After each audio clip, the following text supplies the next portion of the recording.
Good evening, friends. நம்ம meeting after long time.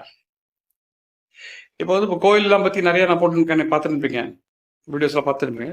Thank you for your continued support.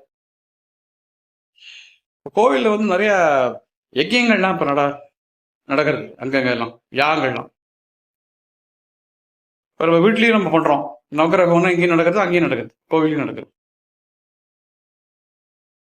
இப்போ நவச்சண்டி ஹோமம் அப்படின்னு ஒன்று இருக்கு, யாகம். அது நேம் அது கோவிலில் தான் இருக்கும். அது மாதிரி எங்கள் ஏரியாவில் நான் இருக்க இந்த தில்லை கங்கா நகர், ஸ்பாட் ஆஃப் நங்கநல்லூர். அங்கே ஒரு கோவில் ஒன்று, கருமாரியம்மன் கோயில்னு ஒன்று இருக்கு. கொஞ்சம் பிரசித்தி பெற்ற கோயில், கொஞ்சம் எல்லாருக்கும் அங்கே வெரி பாப்புலர். இங்கே வருஷம் வருஷம் இந்த நவச்சண்டி யாகம் அப்படின்னு ஒரு பெரிய யாகம் நடக்கும். எனக்கு என்ன, சரி அதை பற்றி அப்போ அதனுடைய இது மாதிரி யாகங்கள்லாம் பண்ணுறதால என்ன பலன் அப்படின்னு என்ன கேட்டால், பிறருக்கு தருவது, அதுதான் பலன். அதான் ஜனங்களுக்கு, மக்களுக்கு, பக்தர்களுக்கு. சில பற்றி இன்னும் கொஞ்சம் என்ன டீப்பாக போகலாம் அப்படின்னு பற்றி நான் யோசிச்சும் போது, அங்கே அதை பண்ண ஒரு செல்வம் கணேஷ்னு ஒரு குருக்கள், அவராக அதை மெயினாக அதை நடத்தி வச்சார்னா, அதை கூட அதாவது ஸ்லோகங்கள் சொல்றது, அது பண்ணி வச்சவர்கள் வெறும் ஜஸ்ட் நெய்யை ஊற்றி அது மாதிரி பண்றதுக்கு அது ஒரு தனியாக ஒருத்தர் பண்ணார். ஆனால் மெயினாக அதை கண்டக்டரை பண்ணி அதில் எப்படி மேற்பார்வையிட்டு அதை பண்ணி அந்த என்னென்ன ஸ்லோகங்கள் சொல்லணுமோ, என்னென்ன மந்திரங்கள் சொல்லணுமோ, மந்திரங்கள் ஜபிக்கிறது எல்லாம் ஃபுல்லாக பண்ணார் செல்வம் கணேஷ் அப்படின்னு ஒருத்தர் குருக்கள். அவர்கிட்ட தான் பற்றி இதை பற்றி கொஞ்சம் என்னென்ன கொஞ்சம் டீப்பா சொல்லுங்க, கொஞ்சம் ஓரளவு கொஞ்சம் டீப்பா பட் பிரீஃபா எல்லாரும் புரியும்ல சொல்லுங்க. அது என்னன்னு நான் சொல்றதை விட லெட் இட் பி ஹார்ஸ் மவுத் இல்லையா? ஸோ அதோட கூடவே அதை அவருடைய இதை முடிச்சப்புறம் அவனுடைய இம்பார்ட்டன்ட் பார்ட்ஸ் ஃப்ரம் தி யாகா அதையும் போஸ்ட் பண்றான். ரொம்ப இம்பார்ட்டன்ட் பார்ட்ஸ் தான். இப்போ அதை எல்லாரும் அதை பார்த்து அந்த மந்திர ஒலியை வீட்டில் வச்சனாலே உங்களுக்கு நல்ல அந்த சத்தங்கள் கேட்டாலே வீட்டில் நல்ல பலன் கிடைக்கும். வாங்க அவர் என்ன சொல்றாரு பார்க்கலாம். சண்டி ஹோமம் என்று சொல்லக்கூடிய மகா யாகமானது லலிதா சஹஸ்ரநாமத்தில் வரும் அம்பிகையின் திருநாமத்தை போல மகாயாக கிரமாராத்யாயை நமஹா, மகாயாகம் எனும் யாகத்தினால் முறையாக ஆராதிக்கக்கூடியபவள் அப்படிங்கிற நாமாவளி அம்பாளுக்கு வரும். மகா பைரவ பூஜிதாஜி நமஹா. இந்த சண்டி யாகத்தில் மிக முக்கியமானது பலிப்பிரதானே பூஜாயாம் அக்னிகாரிய மகோத்சவே அப்படின்னு தேவி மகாத்மியத்தில் வரும். பலிதானங்கள் ரொம்ப முக்கியம். அதில் சதுஷ்டி பைரவ யோகினி பலிகள்னு சொல்லப்பட்டிருக்கு. 64 யோகினி பலிகளும் 64 பைரவ பலிதானமும் இந்த சண்டி யாகத்திலே செய்யப்படுகின்றது. சண்டிகா பரமேஸ்வரியினுடைய அனுகிரகத்தோடு நடைபெறக்கூடிய இந்த சண்டி யாகத்தில் அத்தியாய ஹோமங்கள் மிக முக்கியமானது. தேவி மாஹாத்மியம் என்று சொல்லக்கூடிய மார்க்கண்டேய புராணத்தில் இருக்கின்ற இந்த மந்திரத்தில் 13 அத்தியாயங்களாக ஸ்லோகங்கள் நமக்கு கொடுக்கப்பட்டுள்ளது. இந்த தேவி மகாத்மியத்துக்கு சப்தசதி அப்படின்னு ஒரு பேர். துர்கா சப்தசதி. சதம்னா 100, சப்தனா 7, 700 மந்திரங்களை உள்ளடக்கியது இந்த தேவி மகாத்மியம். இந்த 700 மந்திரங்களை பாராயணம் செய்து அந்த 700 மந்திரங்களை கொண்டே 13 அத்தியாயங்களாக யாகமும் நடைபெறுகின்றது. ஒவ்வொரு அத்தியாயத்திலையும் ஒவ்வொரு அம்பாள் நமக்கு அனுகிரகம் பண்ணுறா.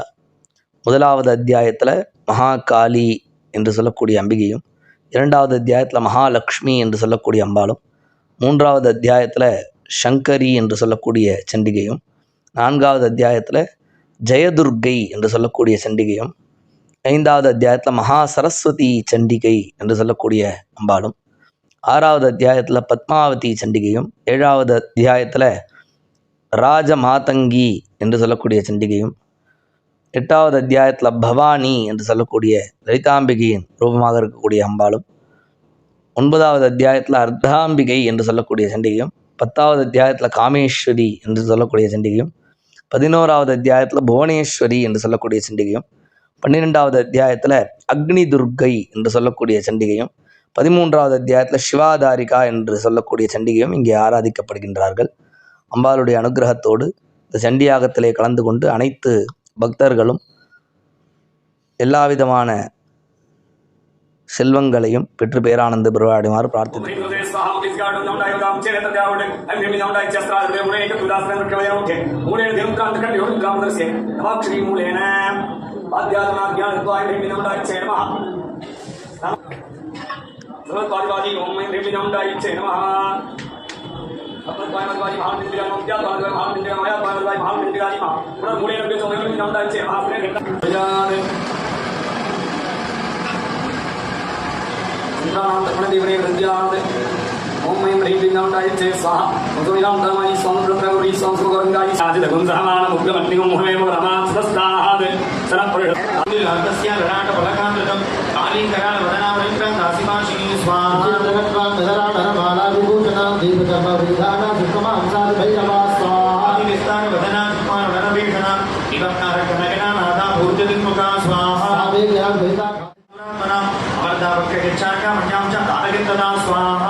அம்பாளை பிரார்த்தனை பண்ணிக்கோங்க.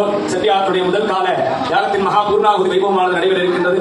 ரத்தம் என்பது அனைவரும் பூர்ணாவதியை கண்டுகளித்து செட்டியாருடைய சடங்கு பெற்று பிரார்த்தித்துக் கொள்கிறோம். ஓம்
ओम अग्निर्नः पादवृत्तिकाः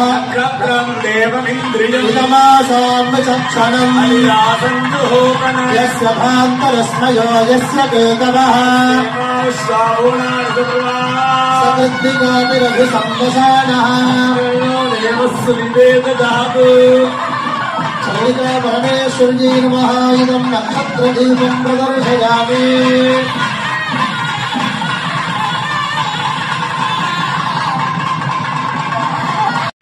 என்ன டியர் ஃப்ரெண்ட்ஸ், இந்த யாகத்தையும் பார்த்தீங்களா? அது முன்னாடி அவர் கூட்டி சொன்ன அந்த உரையை கேட்டிங்களா? நீங்கள் இது மாதிரி நிறையா பார்த்துருப்பீங்க நான் நம்புகிறேன். பார்த்து அதை பற்றி உங்களுடைய அனுபவங்களையும் அதே மாதிரி வேறு ஏதாவது யாகங்கள் போடலாம் அப்படின்னா எங்கே நடக்கிறது, அதுவும் கொஞ்சம் டிஃப்ரெண்ட்டாக இருக்கிறது, எங்கே இருக்குது, அது மாதிரி நீங்கள் பார்த்த அதை பற்றியும் கொஞ்சம் இதே பண்ணி கமெண்ட்ஸில் சொல்லுங்கள். இது எப்படி இருந்ததுங்கிறதையும் வீடியோஸில் எது கொஞ்சம் இன்னும் சேர்க்கலாம், இல்லை எதை விடலாம் அப்படிங்கிறத பற்றி கொஞ்சம் சொன்னீங்கன்னா எனக்கு ரொம்ப யூஸ்ஃபுல்லாக இருக்கும். They are of great value to me. Namaskar.